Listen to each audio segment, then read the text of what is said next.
Combat. The skill you will use the most on this group of floating islands, including but not limited to dungeons,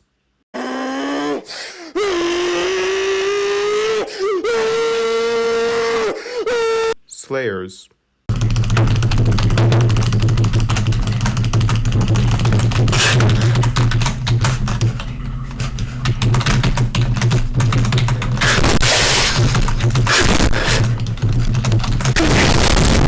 farming,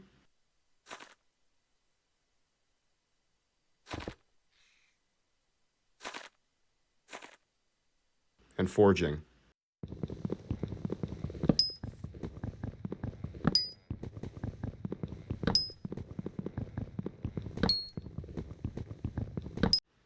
To do any of these tasks, you need weapons, and now that Skyblock has hit 400 years old, there have been so many meta shifts and so many new weapons, I'd like to take a trip back and take a look at all the old weapons that used to be good.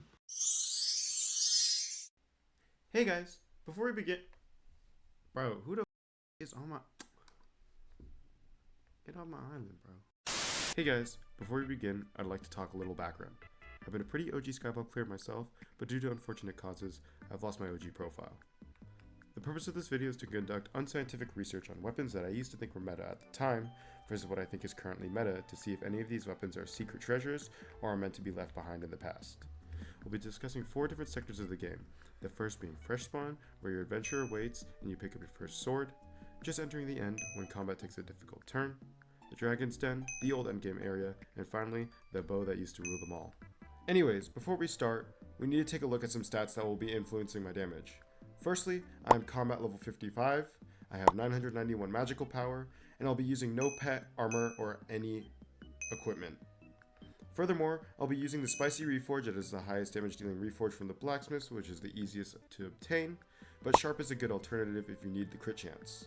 Also, the swords will be enchanted with Critical, First Strike, Giant Killer, Sharpness, and once we get to the end, Ender Slayer. If you want a real guide to improve damage, click off now. But then again, it's just a game, so use whatever brings you joy and the most fun. Unless you're doing floor 7 parties, in which case, the Jujunon is going to kick you even though you don't have a Terminator, but they don't have one themselves. Your adventure begins in the Skyblock hub, where you might spend most of your time once you inevitably get AFK kicked from your island as you go get a snack from the kitchen. Here you're able to interact with lowballers, meet your first Skyblock girlfriend. Wait, so are you actually a girl? Alright man, if you're actually a girl, then I'm going to give you literally everything I have because I trust you so much. Man, I really hope that you're a girl, man. Like, I've been scammed so many times. I just want a girlfriend. Like, it's been so long. Oh my god. Alright, now that I give you everything that I have, are you actually a girl? Yo, man, thanks for the money, though. No. I'll be heading out. No! No! Jump around the hub for hours when you say you're actually going to do something, and even make your first weapon purchase. The first weapon, which I believe is current meta, is the Undead Sword, a common sword which you can pick up from the weapon merchant for a measly 100 coins, which can pretty much be obtained in an instant. This sword is nothing special, only dealing 100% more damage to the undead mobs, which include withers, zombies, zombie pigmen, and skeletons. The sword that I will be comparing it to is the Silver Fang, which is an uncommon sword, I think, which can be purchased from the auction house for around 67,000 coins, which is a steep increase from the price compared to the 10k I used to pay when I first started, but the coins can be quickly obtained by punching wheat in the hub for less than 15 minutes. This sword is even more plain than the Undead Sword, with no special effects but an impressive 100 damage to all mobs instead of the base 30 of the Undead Sword. What used to be the strongest area before the end was the Obsidian Sanctuary in the Deep Caverns. This place has changed a lot and there's definitely harder content now than the Deep Caverns, but you know, I'll still test the weapons here regardless. First up here, I'm going to be testing the Undead Sword, and when we crit, we do about 15k damage here. Just against the skeleton, and 14.69. Meanwhile, with the Silver Fang, I'm doing about 22k damage. Honestly, I do think that over here, the Silver Fang, oh, there I did the less damage. Silver Fang is honestly worth it for the price due to the fact that it's really not that expensive. 67k isn't that hard to get, and you can probably upgrade the Undead Sword into the Silver Fang in the time between, and just make this Undead Sword your first purchase. Silver Fang is a great option, and I do think it's still worth it in 2025. The end is riddled with high-level enemies who are willing to cut you down at a moment's notice. This is about when combat started getting more difficult for newer players. Now with all the new content available, we have quite a few weapons to test here, and the combat here in the end has gotten a lot easier. The 4 weapons we'll be testing are the Raider's Axe, the Aspect of the End, the Leaping Sword, and the newest of the bunch, the Void Sword. The Raider's Axe is a cheap yet strong rare axe as it scales with more kills and the amount of wood you have harvested. The kills maxing out at 17,500, and the wood collecting maxing out at 50,000, adding 35 damage and 100 strength to the base of the stats respectively. It can be purchased at the auction house for around 300k, or for 125k from the Viking merchant in the hub by doing some freaky stuff.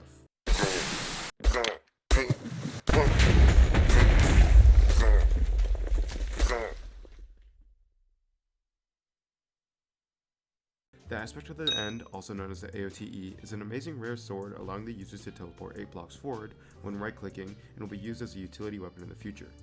This weapon can also be upgraded to the Aspect of the Void at a later stage of the game, but then again it'll still be used as a utility weapon.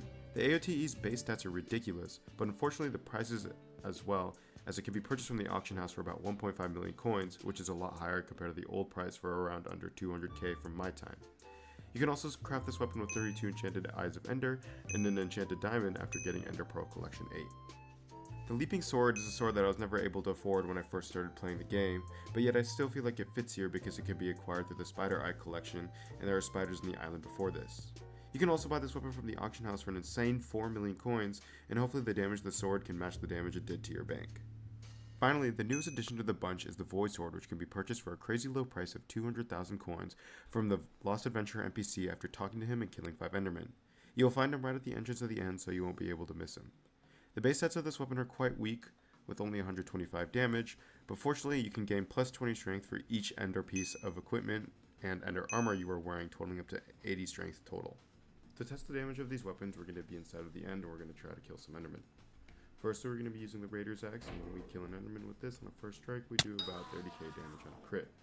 This damage is really good for the price of this weapon, and at the stage how early you can get this into the game. Secondly, we're going to be using this Aspect of the End, and with this we're doing about 34k damage, almost 35k damage, which is a pretty big jump up from the damage of the Raider's Axe, but for the price, I'm not sure if this sword is. I do definitely recommend buying this sword though, as a utility weapon, because the teleportation is really nice. Next up, we're going to be using the Leaping Sword. Can you please leave me alone, Enderman? And with this, we're going to be doing about 53k damage on a crit. If I crit, 53k damage, almost 54k. Finally, we're going to be using the Void Sword, which obviously the damage can be improved upon, as I don't have the Ender Armor pieces just yet. But with this, we're doing about 36k damage, which is insane, because it does the second most amount of damage out of all the weapons on this list. And it's the cheapest, coming in at 200k. The Dragon's Den used to be the endgame area where everyone wanted to be. Here you can grind zealots and dragons, dropping rare and expensive loot such as summoning eyes. Oh god. I got a special. Pay me my money back. And dragon drops. You guys want to do a dragon? I'm gonna do it for content's sake. At least they're not as bad as they were a little bit ago. Alright. 8 summoning eyes is. Coming back, but fuck you, Bugs. Fuck you, Bugs. I'm ready. Not getting first place, bro. Hey, what? I got a chest plate. What? Though most of these aren't valuable anymore. Here I'll be testing 3 weapons, which will be the Aspect of the Dragons, the Pigment Sword, and the Livid Dagger. The Aspect of the Dragons unfortunately has a Combat 18 requirement, which isn't as hard to obtain as the Floor 5 dungeon completion needed for the Livid Dagger. The Aspect of the Dragons is a legendary sword, which is a rare drop from dragons and has very good base stats for the price, along with a nifty right-click ability which shoots a burst of fire in front of you, dealing damage based on your intelligence. Along with that, it pushes enemies back so if you don't kill it, it won't be near you anymore. If you don't want to slay multiple dragons to drop this item, you can purchase it from the auction house for around 1.5 million coins. The Pigment Sword is a legendary sword which can be crafted after getting the Raw Pork Chop collection to 9 and acquiring 48 enchanted grilled pork. This is an insane feat, and it nets you with the Pigment Sword, which boasts some impressive base stats, and has a unique right-click ability which shoots out a twirl of fire, tracking down and hopefully killing the closest enemy, along with gaining you a massive defense boost of 300. If you're a normal or aren't an Iron Man, you can purchase this weapon from the auction house for an incredulous price of 10 million coins, the most expensive weapon on this list. The Livid Dagger is a legendary sword which can be obtained by doing the 5th floor of dungeons as a rare drop from the chests at the end of the run. The Livid Dagger was nerfed many times, yet it still boasts some impressive base stats and is a very good weapon. If dungeons are too difficult, you can buy carries, which would increase the overall price, which then after you can purchase the weapon from the auction house for 6.5 million coins. To test these weapons, we're going to be in the Dragon's Death, so we're going to try to kill some zealots. But unfortunately, there's a bunch of people speeding around trying to take my kills, so it might be a little harder. The spicy aspect of the dragons is up first. Can I get some kills, please, guys? The spicy aspect of the dragons is up first. We're doing about 81k damage here, which is a pretty decent amount of damage for the price of this weapon. Next up, we're going to try the Pigment Sword. We're doing about 75k damage, which honestly, for 10x the price, the lower damage is definitely not worth it. I don't know if the sword is worth it. Let's see if we can get another Zealot kill. We're doing about, consistently 75k damage, which is really not that good. Finally, we're going to test out the Livid Dagger here, and we're doing about 75k damage to the front, and 155k damage to the back. This does a little bit less damage to the aspect of the dragons, but honestly, for the bonus attack speed of 60, I definitely think this sword is worth it, as you can attack almost twice as fast as the dragons. And honestly, a 5k damage loss is not that bad. Though, you can get the aspect of the dragons way sooner than the Livid Dagger, so maybe you can use the aspect of the dragons as a springboard to the Livid Dagger. If you want to slay dragons, you'll most likely need a bow. And at this stage of the game, there's only one bow that is viable, but we compare it to the Old King of Bows. The Old King of Bows is the Runan's bow. It's a legendary bow which can be crafted with 3 stacks of enchanted bones and 3 stacks of enchanted string after reaching the Bone 9 collection, or purchased from the auction house for 1.5 mil. This bow is unique, however, as it shoots 3 arrows, and to my knowledge is the last bow with the aiming enchant, as the 2 outer arrows will track your enemy down. The large downside to this bow is that the fact that it's so old, it was replaced by the superior short bow archetype, phasing out all long bows out of the meta, except maybe the last breath for the ability. The Dragon Short Bow is a bow you can get completely for free after completing the Lone Adventurer's quest. This is one of the first decent short bows that you can get and has pretty alright base stats, but it can shoot arrows as fast as you can click, except not really. There's like a short cooldown in between each arrow, which is like 0.5 seconds. Unlike the Runan's bow, it only shoots 1 arrow, but due to the rapid shooting speeds, can it outdamage the Old King? Unfortunately, I am broke as hell and can't afford 16 summoning eyes to test on each of these bows. And I don't really have friends to place with because I play Skyblocks. So here we are. We're going to be testing it out in the graveyard. First of all, okay, Jacob, you're ruining my video. First of all, we're going to be using the Runan's bow against the graveyard zombies over here. Minor hiccups aside, we're going to go ahead and test the Runan's bow again against these zombies.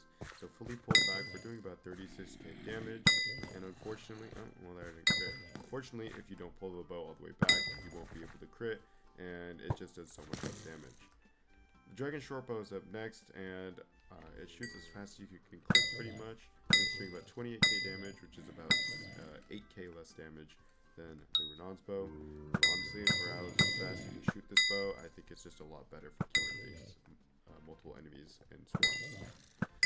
I do think that the Runan's bow might be able to excel against dragons, but I can't really test that. I don't have a lot of coins right now, so let's just pretend that the short bow is better. It also deals more damage to dragons, so maybe there's that to it.